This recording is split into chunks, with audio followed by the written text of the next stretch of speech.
Hello, everyone, and welcome to the Young Musician's Guide podcast.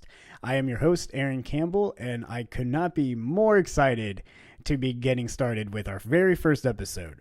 If you did not catch the 0 episode, this is a podcast meant for younger musicians who are starting out their careers or looking into careers and are trying to get a heads up onto what all the different things are that are going on in the music world and get an idea of all the awesome possibilities that they have to make a living in the world of music. So like I said earlier, this is episode 1. So it is a newer podcast. It is very young. So if you are enjoying what you hear and you want to know how to help support this podcast and help it grow, some things you can do are to comment and subscribe on iTunes, or if you're listening to this on YouTube, liking, subscribing to that page, and leaving comments there just to kind of boost things up and let people know that good stuff is happening on the Young Musician's Guide. A more financial way that you could possibly help is by going to the Patreon, which is also linked in the descriptions, however you're listening to this, and pledging for that if you have a little bit of money and you want to help us keep the lights on here in the studio. And the third and probably most helpful way you could help is by sharing this and telling people about it and letting other people know that you're enjoying this and that there's good content out there, especially if you're a music teacher who have students who are interested in having a music career down the line. I feel like this is really geared towards them. And though everybody can get a little bit of something out of this, I really feel like this can be helpful to younger people who are looking for careers and aren't quite sure where they're going to end up in the musical world. With all of that, with subscribing and liking and sharing and even giving a few bucks if you can, we can really help make this podcast grow. So today on the podcast, we have composer, radio personality, and awesome guy, Tyler Kline. Tyler lives here in the Tampa Bay area and works for a radio company that does all the classical music here. But he also is just making his way through the classical music world as a composer. He works primarily with a lot of new sounds and new techniques, and he writes a lot of really interesting music. And Tyler was gracious enough to give us a couple of his recordings of some of his pieces. So those are going to play at the end of the episode. The first recording that you're going to hear is his piece called On the Substance of Multiplicity. That was performed at the 2014 Atlantic Music Festival and is being performed by the resident contemporary ensemble there. And that is the first piece that you're going to hear. And then the second piece is for trombone and viola. And that is called Flay and features Justin Crushore on trombone and Emma Huey on viola. Tyler was also nice enough to give me links to his SoundCloud where you can listen to many more of his pieces. And I really encourage you guys to go check it out and give him likes on there and subscribe to him on SoundCloud. So without further ado, let's kick it off. Here is episode 1 of the Young Musician's Guide podcast with composer Tyler Kline.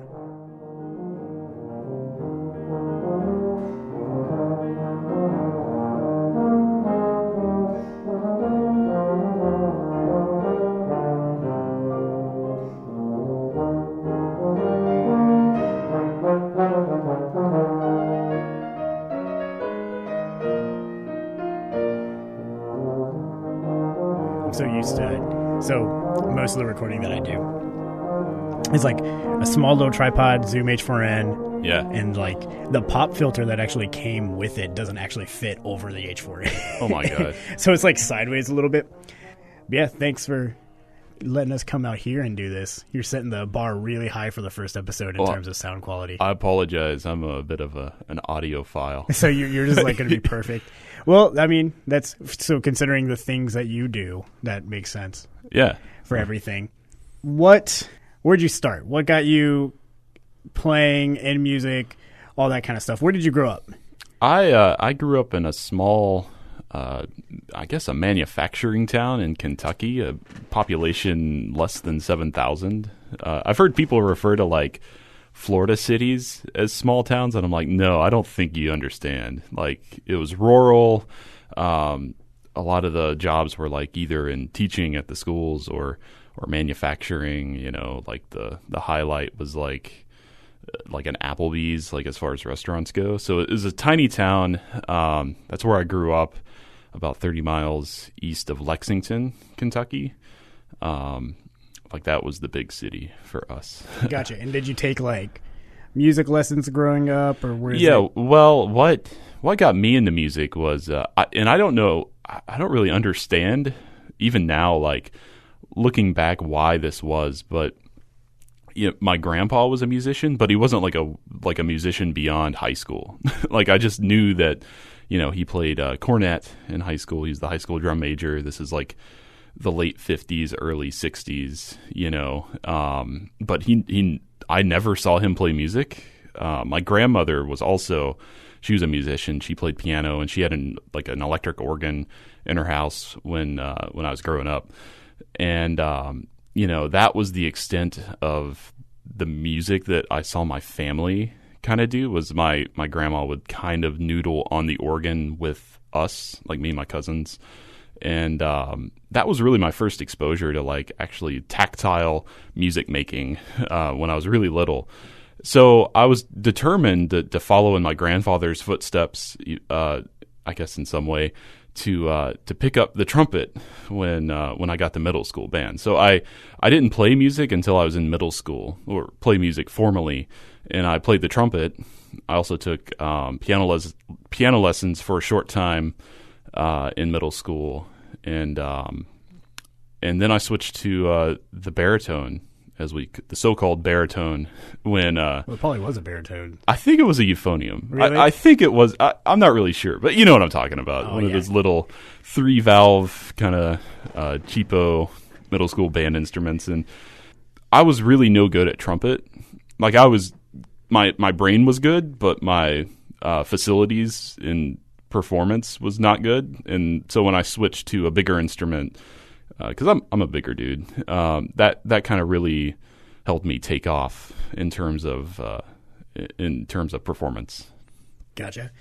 So you started on trumpet. Did you spend any time in band on trumpet, or did you go straight to baritone? No, I spent 2 years on trumpet. Oh, so you and I did the exact same thing. Yeah. 8th grade, moved over. Yep. Yeah, that's exactly what I did. And I remember being challenged by someone, a trombone player who had been in marching band as a middle schooler, like, I played the baritone in marching band. I bet you can't do it. And I'm like, oh yeah, well, I'll show you. And I remember, receiving parts as a newly minted baritone player and seeing the treble clef side and the bass clef side. And I remember wanting to play the treble clef side. Like I didn't want to learn bass clef because I could already play treble clef.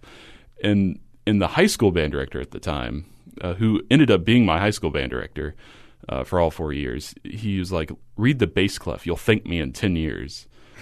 And I guess it's been 10 years. So yeah, I really appreciate that he forced me to read bass clef, because I can still, read treble clef just fine. I can read alto clef now. It's great. Yeah, it's a funny, especially on that instrument, you need to be able to do both. Like, yeah, in general, you need to be able to do all of it. Cool. So when you were in high school, did you write anything? When did the composition side of things start? I think it really started when I was a freshman. I played electric bass in the jazz band. I couldn't read changes very well, so I ended up like finding a recording and transcribing what the bass player was doing over the changes, and into reading this transcription. And I think that was like the real starting point, was like, and then that led to arranging. And then by the time I was a junior, I was composing more original music, most of which didn't really see the light of day. I think I still have it on a folder in my computer. So I was about to ask, were you just messing around on Finale or something like that? I think that was mostly it. I was messing around in Finale, but I did produce one short piece for brass quintet, I think. That ended up being, like, my high school band director graciously allowed us to perform it at graduation.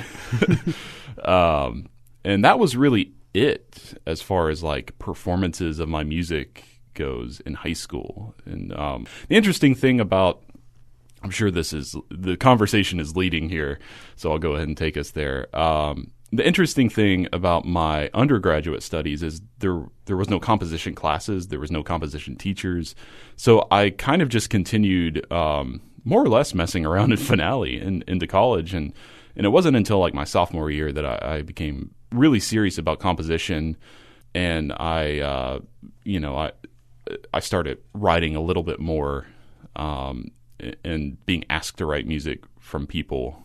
So what did you major in for your undergrad? My major technically was just a Bachelor of Arts in Music, like a very general... Like a general music yeah, studies? And I got a minor in business, general business. Oh, good. Yeah, I tried to be like... I tried to do something useful. I'm telling you, I mean, if there's anything that a lot of musicians are bad at, which is a leading point to a lot of what this podcast is selling themselves. Oh yeah. In general, I mean, they're like, "Oh, I'm an artist and I'm making creative, and the patrons will find me." No, you've got to. Yeah, you've got to go out there. You've got to be, Don Draper, and you've got to market yourself. Yeah, and you got to keep a budget, and money is an important thing. Yes, I actually tell a lot of my students who say, "I want to major in music." I'm like, "Be ready to minor in business or something like that," because it's gonna be important no matter what you do. Yeah, and my primary instrument, like yourself, was euphonium, and so I guess you could say I studied euphonium.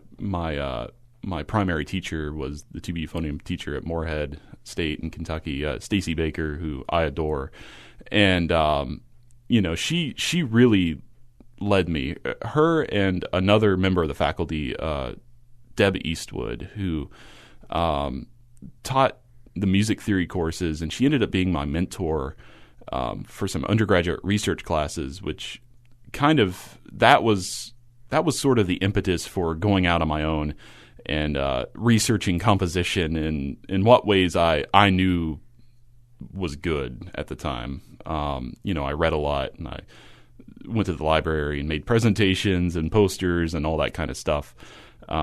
But it was really self-guided and guided by my mentor. The job prospects being a euphonium player, I decided I didn't want to be like a music education major, and I didn't really want to be in the military. So, and I didn't like to practice.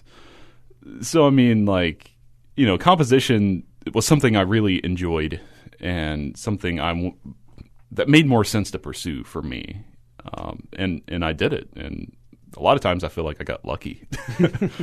What drove you're self-guided? You taught yourself a lot of things, and I mean, even from in high school, from noodling around in Finale to working on compositions throughout all that kind of stuff. I mean, a lot of that was self-driven. You didn't have a project. I mean, it wasn't like you were majoring in composition, and if you didn't have a brass quartet written by Monday, you were going to get an F. Like, you didn't have those kind of factors leading you. So was it just self-drive? Was it interest?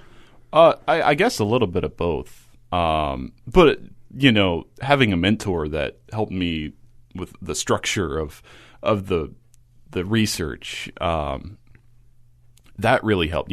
She imposed deadlines on me. It was almost like having a class. Like we made like a weekly guidelines, and it was very organized. In a lot of ways, what I did in undergrad is a direct reflection of how I do things now. Like, because, during my graduate studies, there was like a course map, and everything was very structured from the outside.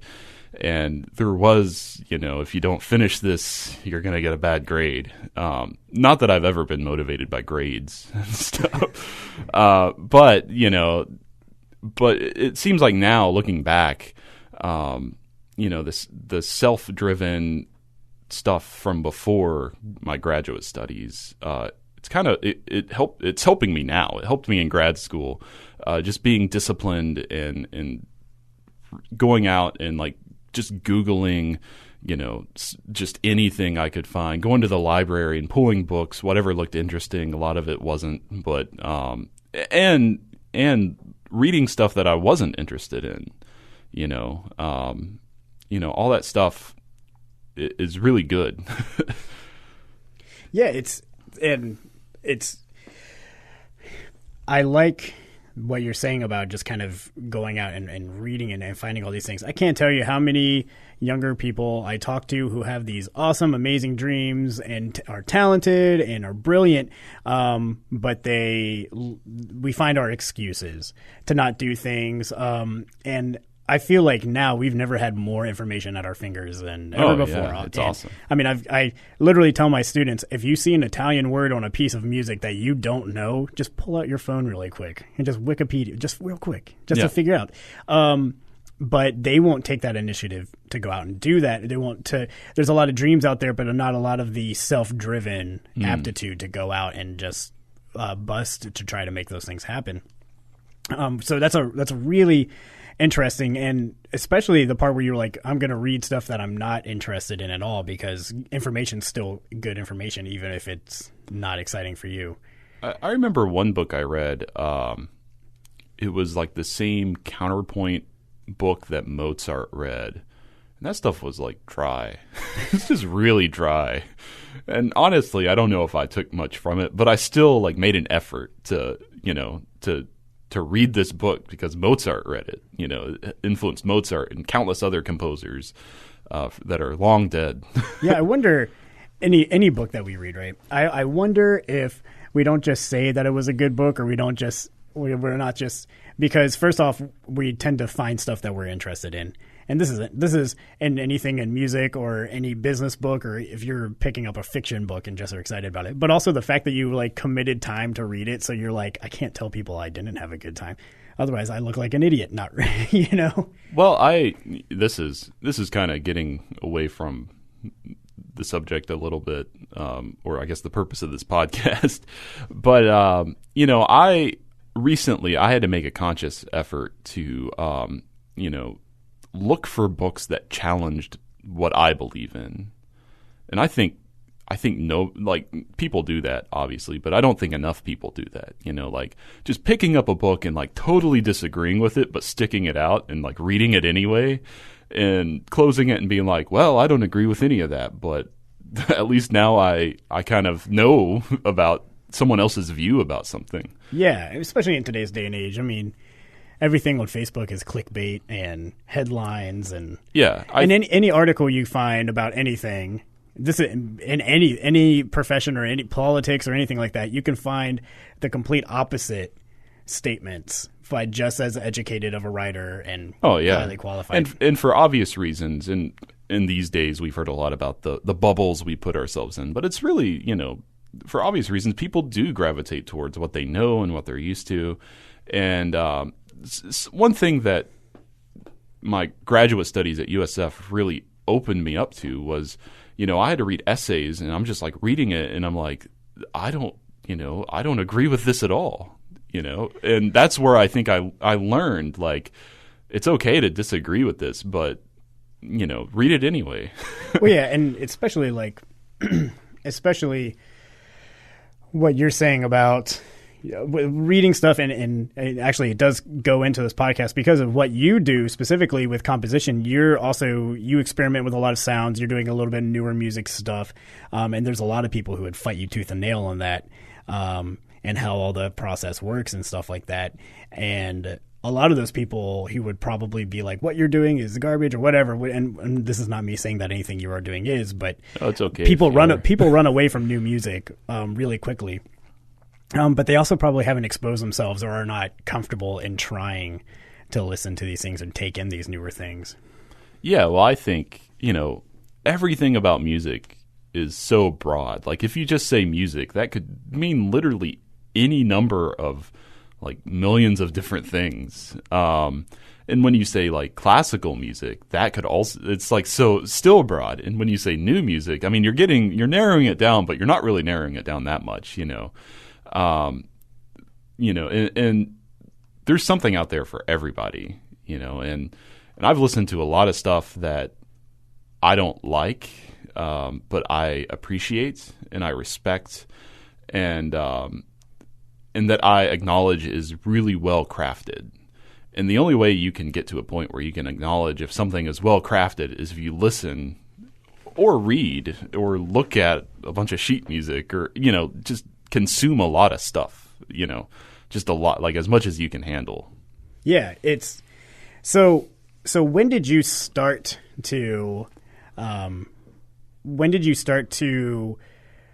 I don't want to say sell, but when did you start putting your music out there, having people play it, working on composition more? So for lack of a better vernacular, when did you stop thinking about it as noodling around and started working on composition projects? Was it grad school or was it a little bit before? I think it was before. I think it was my sophomore year of college, like when I committed, and it was quite a commitment to me anyway, to pursue composition, in spite of the fact that, I didn't have a composition teacher or a composition class to take. But I think when I made that commitment, when I was a sophomore in undergrad, I think that's when I started to be more real about it. Like, this isn't. I mean, it was fun, but this isn't just for fun. I'm going to have to be disciplined about this. I'm going to have to work on these things. I'm going to have to figure out how to make a piece of music that is, consistent throughout. Because when you're noodling around, it's not always. It's like improv. Improv people who are good at improvising, they are consistent with what they do, and that's like really respectable. Composition is similar in that respect. A lot of times, when you're starting out, when you're an amateur, it's not going to be as consistent as you would probably like, and that's something I'm still working on. That composers continue to work on into their careers, And were you always interested in more experimental stuff, or was it when you got to USF? Because USF has a reputation for not even just the composition people, but even the ensembles for trying newer things. And I think I was always interested in more experimental stuff. What sparked that? I don't know. Because you don't get, a lot of times in your typical 4-year university, you don't get exposed to a lot of things like that. So yeah, well, to give you an example that listeners might not fully understand, but I know you will as a euphonium player. When I was in high school, the piece I gravitated towards for anytime I needed to work up a solo is the Fred Kleiner Sonata, which I remember meeting people older than me in college who hated that piece because it was so weird and contemporary and they had a hard time with it. And likewise, whenever I had to work up a Baroque transcription or any kind of quote unquote old music, my teacher in undergrad will always say, well, you have to eat your broccoli. I was so I didn't want to do it. I wanted to play new stuff. And there's not a whole great deal of really high quality new euphonium music. So I had to make my own. But I also remember in high school somehow figuring out about Luciano Berio, who is now my favorite composer, but just listening to his Sinfonia, and in particular the third movement, which is based off of the third movement of Mahler's Second Symphony, but it's totally turned upside down, and it you hear all these quotes from other pieces. It's like listening, turning through the dials on a radio. Almost this piece, and I was listening to that and the Bartók Concerto for Orchestra when I was in high school, and Stravinsky, so I don't know. I think looking back, well, I guess at the time I probably wasn't aware of what was going on with me. I didn't know I was weird, but looking back, it's the seeds were being planted, and there was quite a bit of a learning curve when I got to grad school, learning about really all the things out there in a comprehensive manner. I had to work really hard to figure out all the different things happening in new music, because there is so much I don't know if I could ever possibly like get a grasp on it entirely. But I definitely liked music in my formative years that people around me did not like. Yeah, it's funny you say that. One of my favorite stories from undergrad being here at USF was with Dr. McCutcheon, who's going to be on the podcast this season. Down the line, he's so stoked about it. But he walks up to the board and he puts at the USF rehearsal hall, there's this gigantic whiteboard. And he goes up and he puts a square in the corner, what looks kind of like a small, like it's probably about a foot square to this gigantic board. And he goes, "That's everything I know about making music." And he said, "The board is everything there is to know about making music." And then he takes this little speck and he's like, "That's what you guys know." Yeah. No. and he didn't mean it to be insulting. It's so, if you take every aspect of music that there's so much. Yeah. So what are you up to now? So you're done with grad school. You've got a few pieces published. What's the projects on the table currently? Well, right now I am I'm completing a piece that I've been working on off and on for solo cello and live electronics called Braided Belt, which is the piece in general. It kind of has this and this is what I wanted from it. It's has these moments where it seems tangled up, and then it unravels, and it kind of does this on a micro level from phrase to phrase, where it's tangled up and it unravels and tangles back up. But the whole piece in general has that kind of trajectory and that narrative of over the course of the 15 minutes of the piece, it unravels into this really quiet sort of thing. So I am making a real effort to finish that. Working on that was interrupted by numerous other projects, like a 25-minute tuba concerto. But, other than that, I have a solo piano work lined up that I'm really excited about. I'm going to write a piece for you. Oh yeah, I hope. Well, all right? So for the listeners who don't know, so he is writing a piece for my CD that I'm working on. And I'm also going to play another piece of his. And you mentioned that you were creating new music for you. Now, the piece that I'm going to play, and I'll let you talk about it in the title and stuff, but that was the idea behind it, right? You wrote that for you. I wrote that for me for a performance competition my junior year of college. Did you put a nice little note to yourself, underneath the title, no, loving care for a Tyler Kline? No, I didn't. But what I noticed about this particular competition was that people always chose music that was really flashy and frankly non-musical, just runs and notes and they usually won, because it's just when you play a bunch of notes, the judges. And this was a school-wide. Yeah, this was right? For juniors. Oh, okay.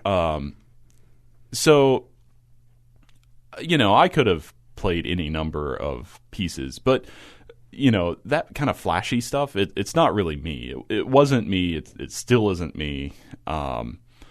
So I was committed to writing a piece for myself, and I had to play it from memory, which, when you write a piece and have to play it from memory, you're at kind of an advantage. I was able to write really easy fingerings. I don't know how much you've worked on it, but there's a lot of the open and one kind of runs. Oh, so yeah. Anytime there was a run, it's I'm going to make it in a key that's. So anyway, I was committed to winning this competition on music that was musical, and I did win.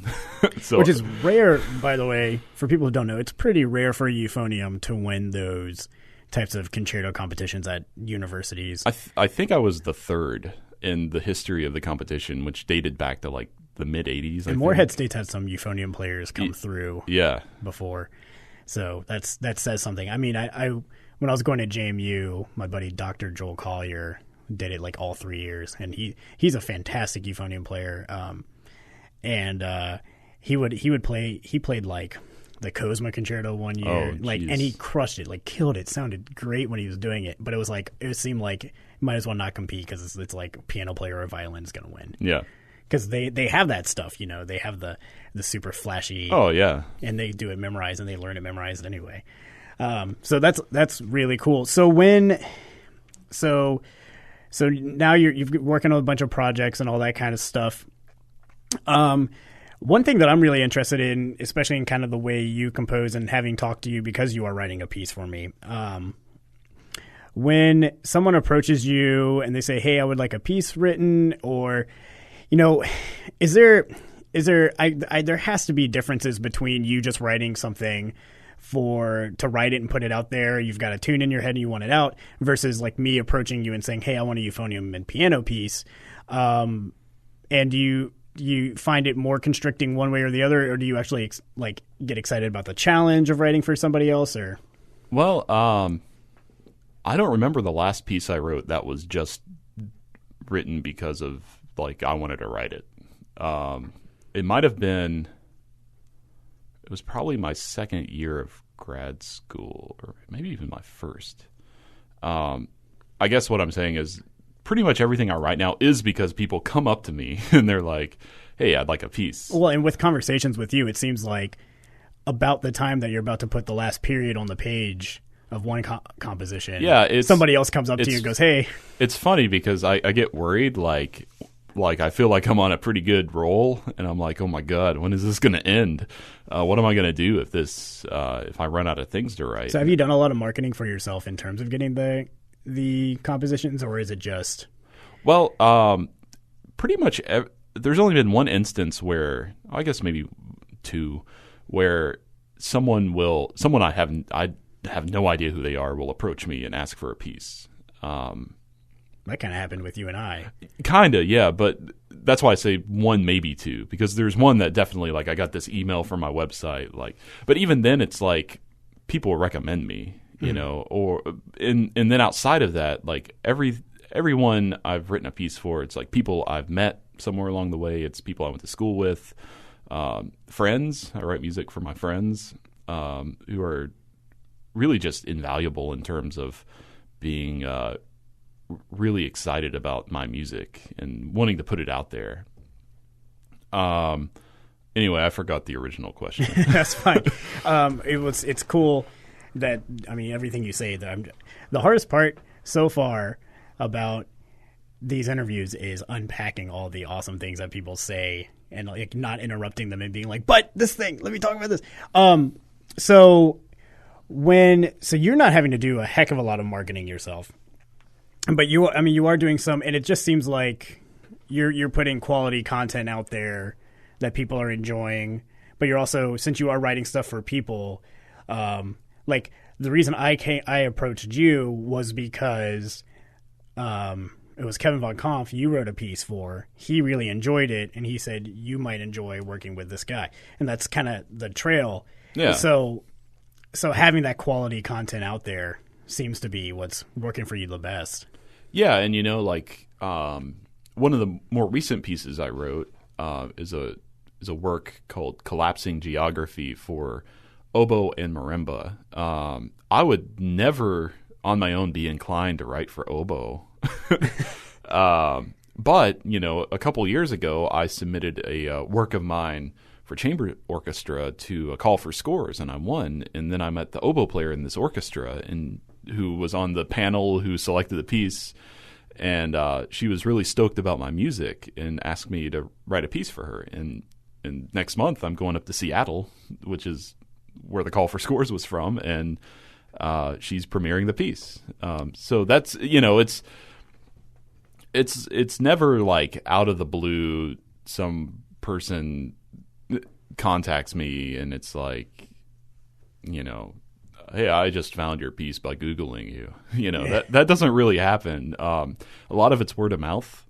Now there's a lot of stuff. I have 3 pieces on Potenza, and I'll get a royalty check, a very meager royalty check, once a year, and it's I've sold this many copies of this piece, and I have no idea.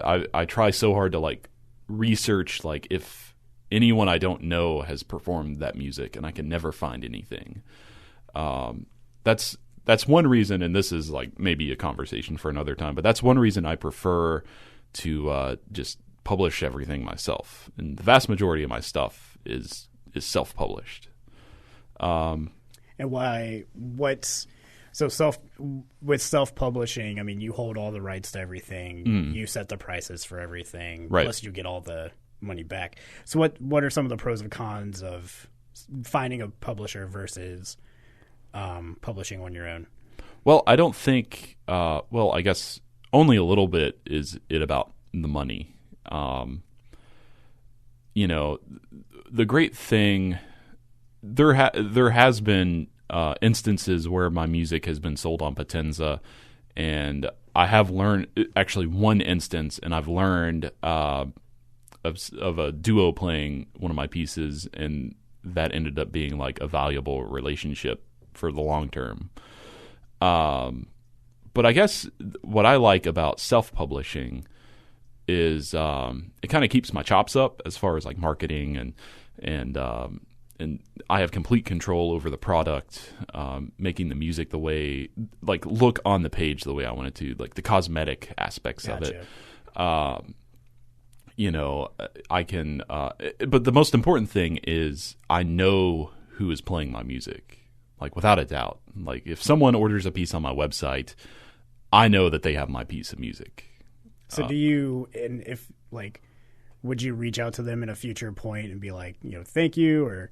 Yeah, exactly. Yeah. So if I know who's playing my music, I can reach out to them and be like, and I do this often. If anyone who's played my music is listening to this, then they'll know that I do this. I'll be like, hey, just wondering if you have any updates on performances or that kind of thing, because getting performances is the most important thing a composer can do. That's what leads to everything else. That is the thing that opens the doors to people knowing about you, you making money in any sort of way, having a portfolio to apply to opportunities, whether it's school or like a call for scores or like a festival over the summer. You getting performances, is one of many things that you must do as a composer, but it's probably the most important thing that helps fill out everything else. It's funny because an outsider looking in would say it's selling the scores. Yeah, but that's really, unless you're like, I don't know, super famous Joe Schmo, probably middle school band director, composer, selling sheet music and moving copies isn't that lucrative. Really, it's the performance royalties that are lucrative. Compared to, like, if I sell a piece that's $30, the royalties I get from performances of that music might be like $200, $300 for a performance. You can do the math. That's like way more lucrative. Yeah. Great. So lots of good business stuff. It seems like that degree is holding itself up.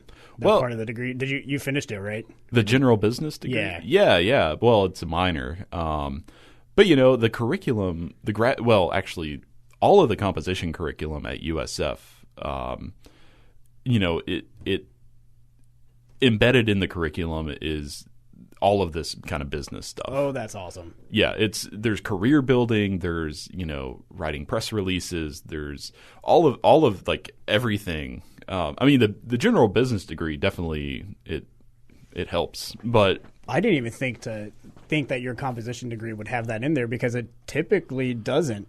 Typically, it does normally not. You just get really good at theory, and more than likely, a lot of times when you get a composition degree, they also try to groom you to be a good theory teacher as well. Yeah. It's like with performance degrees, you get really good at the horn, and that's it. They don't teach you how to sell yourself as a player. Yeah, well, if you get a composition degree at USF, they'll teach you. That's all. I didn't even think about that. See, that's awesome. So, and speaking of degrees, for younger people who are like, junior, senior in high school, thinking about majoring in music, they are leaning more on the composition end of things. It's very rare that there's a composition bachelor's, correct? The programs exist, but that's not a normal. Yeah, when I think about like my prospects as a high schooler in Kentucky, there wasn't really, anything like seriously. Like, So what would you suggest as somebody major in? well, if a student is definitely interested in composition, I think they should pursue it. Well, yeah, without question. Like if they're going to get a music degree and they're going to go into college, the typical options are what, music ed, performance, and that tends to be maybe a general music degree. Yeah. What would you say would be a good major for them if they can't take composition? I don't know if I can. I don't know if I have good advice on that. Well, I took the general music route. Exactly. Yeah. Which is, I ended up okay. But at the same time, it's like, if you're going to do that, you need another component. Mine was business. But you also need to be very self-driven. Like if you want to be a composer, but you don't have the opportunity to, well, first of all, not majoring in composition should be like a backup, right? But you can, obviously, I myself didn't, I only have one composition degree out of two. And I think I did okay. So it's definitely possible, And you did it was a lot of self-education for yourself. Yeah, and you also had people who were helping you out. But I feel like Stacy didn't stay on you as much as you were also poking her with questions and learning those types of things yourself. Like, I feel like just knowing you and how you go about things, I feel like a lot of your self-education was also you going and asking questions of the people that you had available. Oh, yeah, to you. Definitely. And them giving you awesome advice and pushing you forward that way as well. Right. So if you're going to go the general music route, definitely be ready to motivate yourself intrinsically. But I think either the other, like music education, that's obviously a great degree. It's very broad. It's a broad degree. And obviously there's value in that. I still think you got to be self-motivated if you want to compose. But I think performance is a great choice, because it's funny because I think a lot of times people are like musicians and composers, like they're two different things. But if you're a composer, you're a musician. You're working with music, and if you're a really great musician, across the board, you're gonna know your stuff. If you're familiar with music, because really, I think the best the best way you can educate yourself, whether it's guided or self-guided in composition, is it's to just consume a lot of music. And you can do that as a performer. You can do that as a researcher, Yeah, it's crazy. Like, I actually think that you guys, the composers, the people who actually create the music that I perform, are the more creative musicians than I feel like I'm just a glorified plumber. And I have to figure out how to not mess up whatever it is you're putting in front of me as best I can. Great. So you also have a day job, on top of composition, which is a pretty cool day job. Yeah, I like it. So would we call you a radio personality? What would you? I guess radio announcer is more for a classical music station. Yeah. So how did you just kind of fall into that? Did you apply for it? It's yeah, I don't know. I guess I kind of fell into it. When I was in high school, like my senior year, I had a teacher who was like, "Oh, you have a good voice. You ever thought about going into radio?" And I was like, "No." I'm not going to lie. I felt very self-conscious knowing the equipment that we were going to have and your voice versus mine. I felt very self-conscious for what the listeners are going to get on the first episode. Well, I've had to work really hard at my speaking voice, coming from Kentucky. Yeah. But I understand. But anyway, yeah. So the first week I got there was a public radio station I knew about at Morehead State. That when I got to school there, the very first week I went in and I was like, I'd like to do this, as a just a job, like a side job.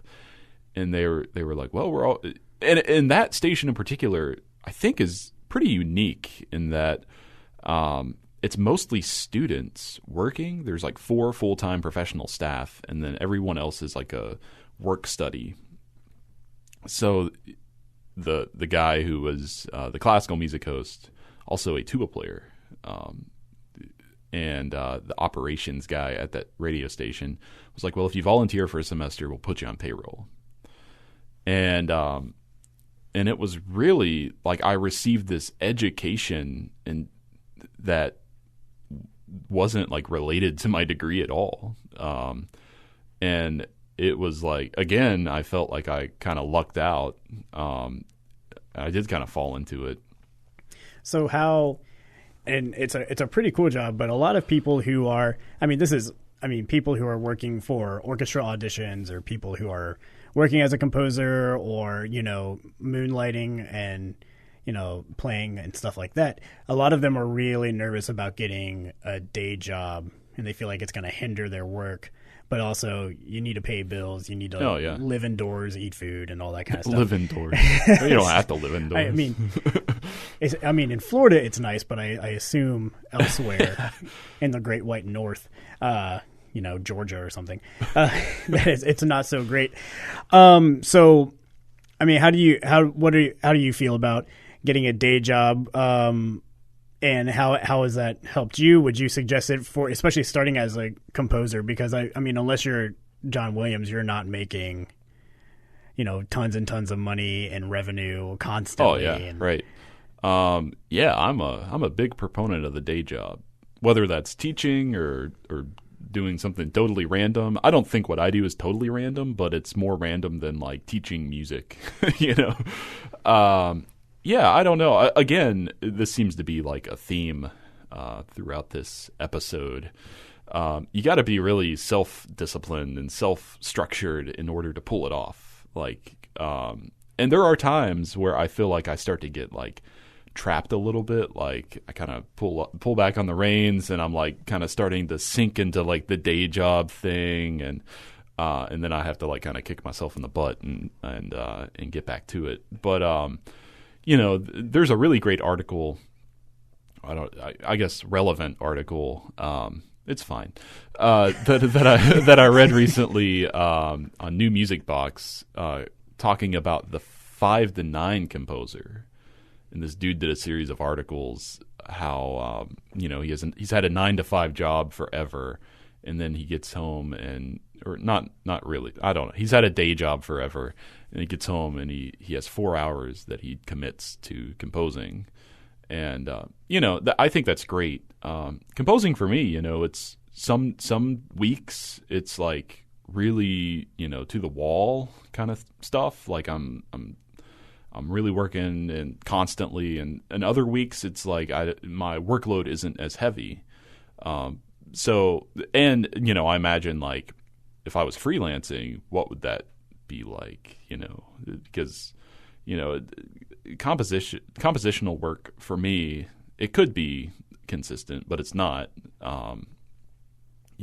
Some Saturdays I'm going to sit there and write for 10 hours, and some like weeks it'll be like I do like 2 hours a day,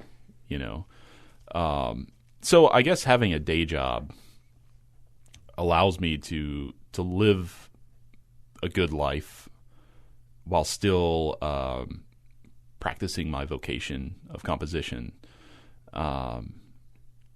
So yeah, I think there's nothing to be afraid of.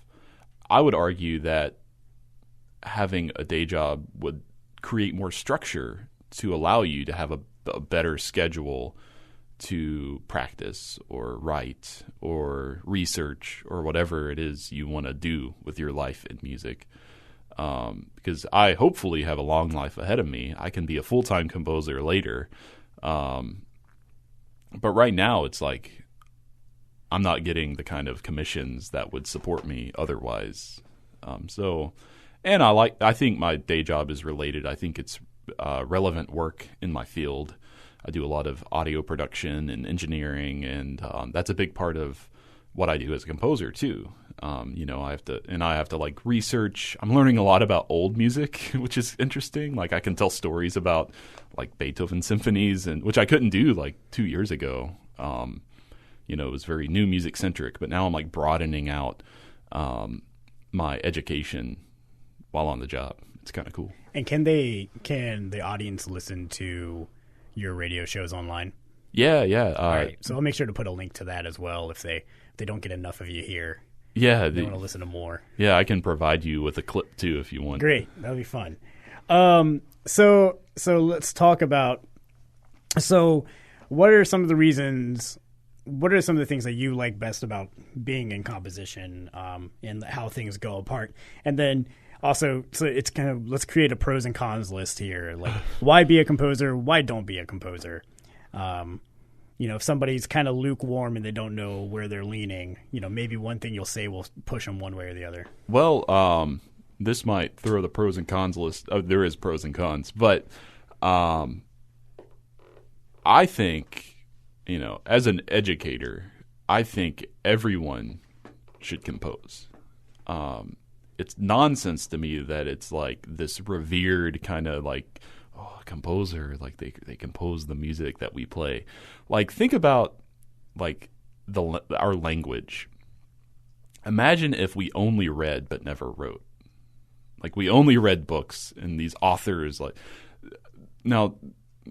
So I guess what I'm getting at is, I think everybody should be exposed to composing because you never know how much you're going to like it. But I think it should be an essential skill, much like writing words is. Obviously, music is a little less essential than spoken language and written language. But that being said, there are a lot of composers out there. And there's a lot of composers out there. This is going to be like a real jerk thing for me to say. There's a lot of composers out there who shouldn't be composing. And that's every profession. There are people in every profession exactly doing exactly what they I remember going through my undergrad, like people getting music education degrees, and I'm like, why would anybody want this person in front of children? Especially in music ed, I feel like there's more that shouldn't than should. Yeah. In a lot of ways, which is a lot of the inspiration behind this podcast was because there were a lot of people who were performance majors. So I'm like, you've got delusions of grandeur. Yeah. And it's not because you're a bad player, but I don't think you have the work ethic for it. And then, and all these kind of things. And so I was like, there's other careers out there that might speak to you a little bit more. And that was the whole thought process behind this. So that's, oh man. So that just made the quote. Yeah, cool. All these podcasts are going to get like my favorite quote of it, and I think you just said it. So I guess the pros of being a composer, you are creating something original. Like if you're a creative individual, then it's definitely an outlet. I think what could be a pro and it depends on who you are, but my education and my worldview that's been shaped by my education is that composition should be kind of a research-oriented task. So I think there's definitely countless examples of composers who live in a bubble, who create music that people love and program and listen to. That's fine. But I think it's important, especially if you're going to go be an academic composer, you got to be ready to read a lot and learn a lot about what's out there, and you got to be ready to try a bunch of different stuff. And I think that could be a pro or a con. It's kind of, things aren't quite black and white, I think. And not a lot of people think about composition as a research-oriented task. I sit down unless a commissioner says otherwise, that they don't want this. But I usually sit down and I'm like, what can I do in this piece that I haven't done before? What in my bank of influences can I kind of mix together and see what happens, And it's a mindset of always kind of moving forward, even if you're just nudging a little bit forward. And I think you can do that with any piece. But again, some people might not want to do that. They might want to write the same piece over and over again for different instruments and make a lot of money writing recital music, which is great. I might be offending people here, but do that when you're old. Like I plan on like writing a really good band piece when I'm like 47 years old, and then just cashing in on that. But there are a lot of people out there too who say like they will write the the quote unquote more commercial music to kind of pay their bills and get along the line, but like their passion projects are very different. I mean, we jokingly made fun of John Williams earlier for doing, but he writes the Star Wars and all that kind of stuff. But he's got orchestral. And he has like really. He's got some weird stuff out there. Yeah, he does. Awesome. Yeah. John, if you're listening, I'm sorry, I didn't mean to make fun of you. I highly appreciate you.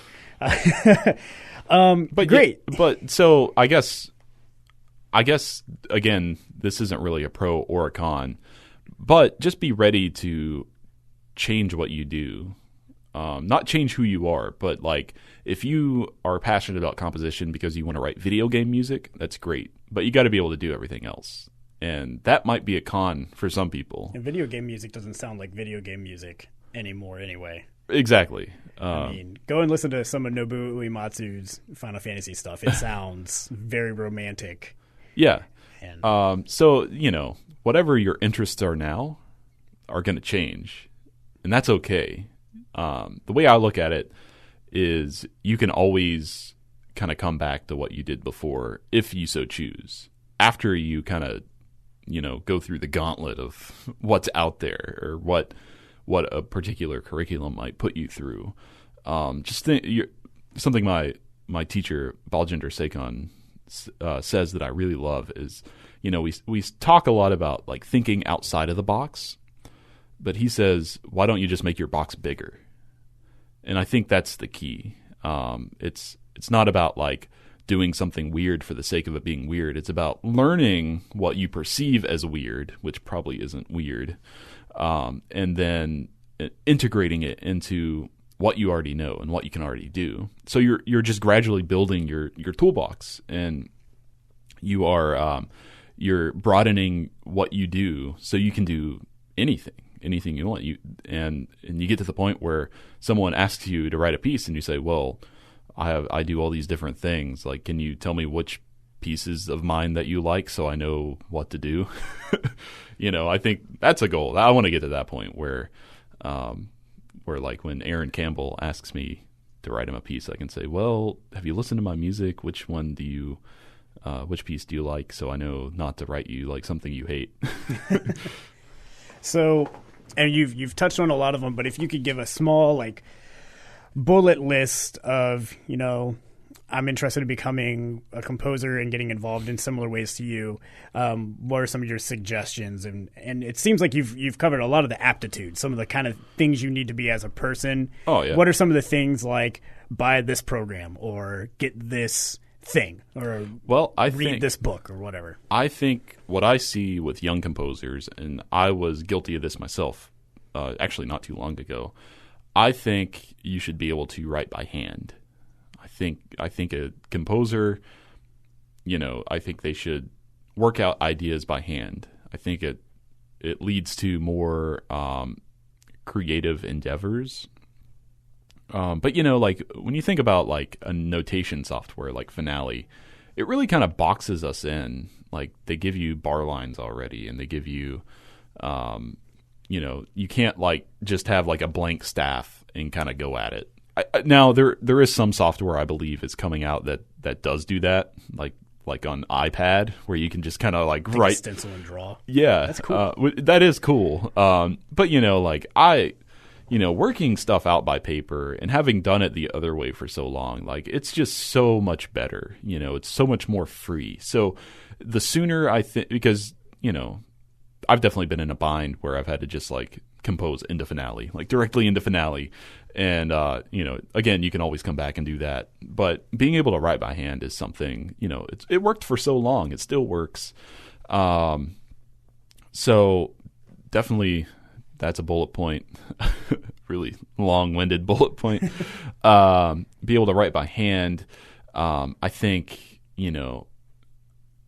being acquainted with like Audacity, like a free that free recording software, just playing around with that. You can do a lot with that program because, music production and audio editing is so integrated into composition now. Like, we haven't even really talked specifically about the difference between acoustic and electronic composition. Again, that's probably for another time, but being able to like just record stuff and mess around with it or layer things, that's very much something that is integral to composition these days. I mean, this entire podcast is edited on Audacity, so yeah, exactly. It's so versatile and it's free. It's user friendly too. It's nice. But other than that, there's books I could recommend. There's just listening to music. I think a young composer could just get on Google, and I do this with my students. Just get on Google and Google living composers under 30.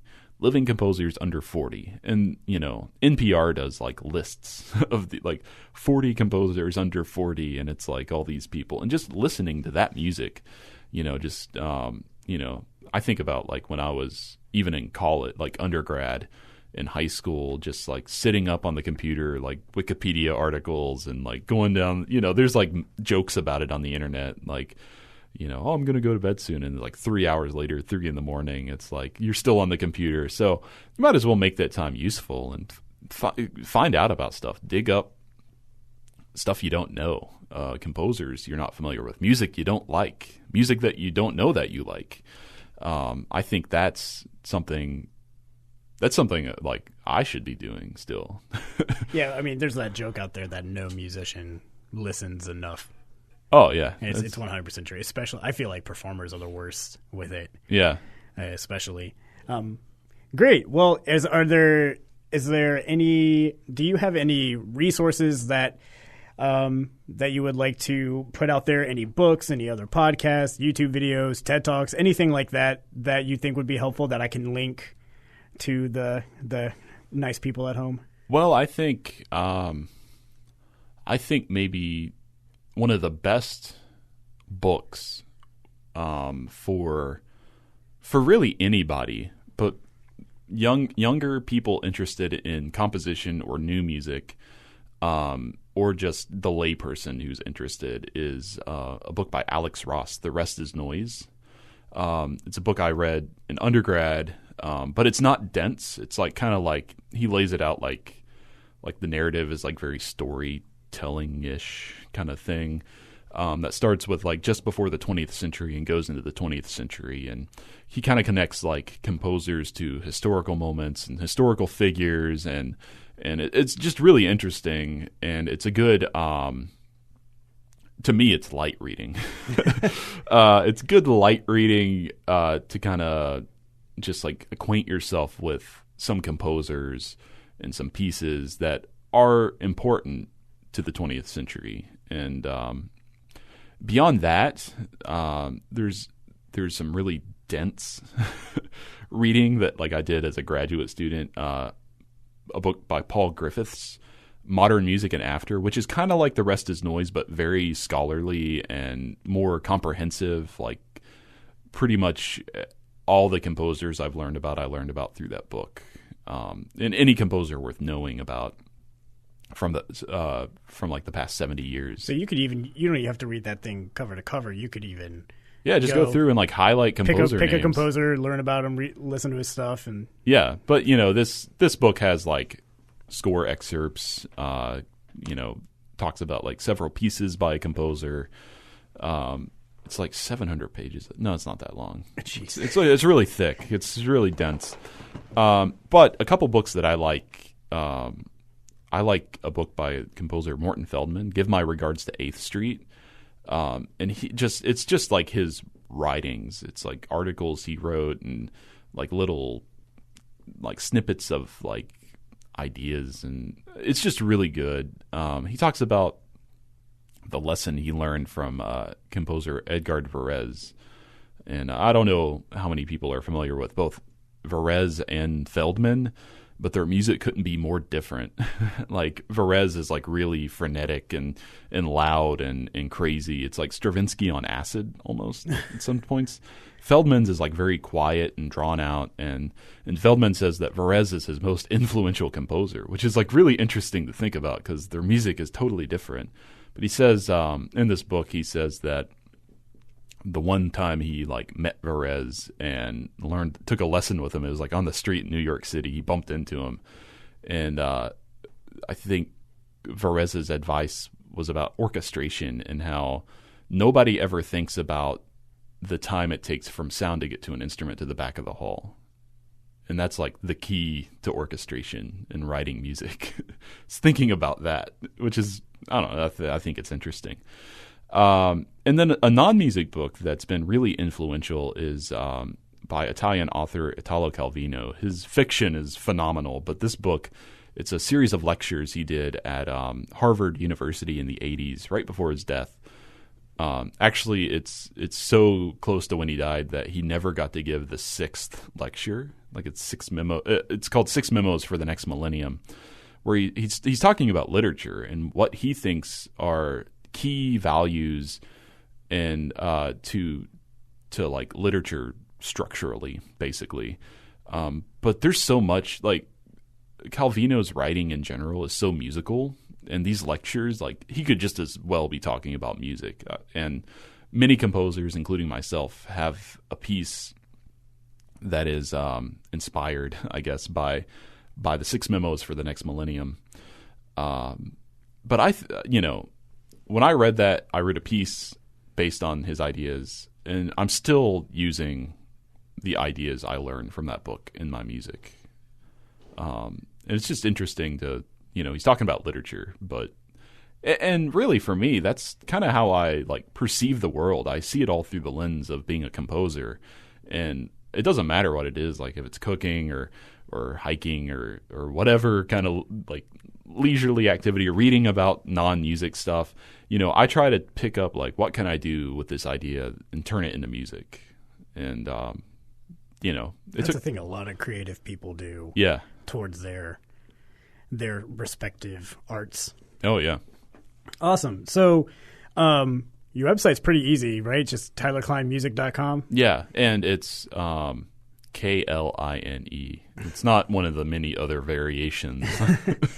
And actually, if you Google search his name, it'll pop up. Make sure you do put composer, and it's right there. It's the first website up. You've got links to SoundCloud on your website with performances of a lot of your pieces, some videos, some pictures of me. And there's so you can like see the man behind the voice. Yeah, you can. I have a map. You can see where my music's been performed. It's kind of cluttered. That's kind of cool. Yeah, it's. And then, so is there anything else you want to plug? Any social media that you want people? How do we get a hold of you? I guess just my website. I don't know my face. You'd have to friend me on Facebook. I don't know how I feel about that. But and the contact on the website is pretty intuitive too. Shoot me an email. Yeah, that's pretty intuitive.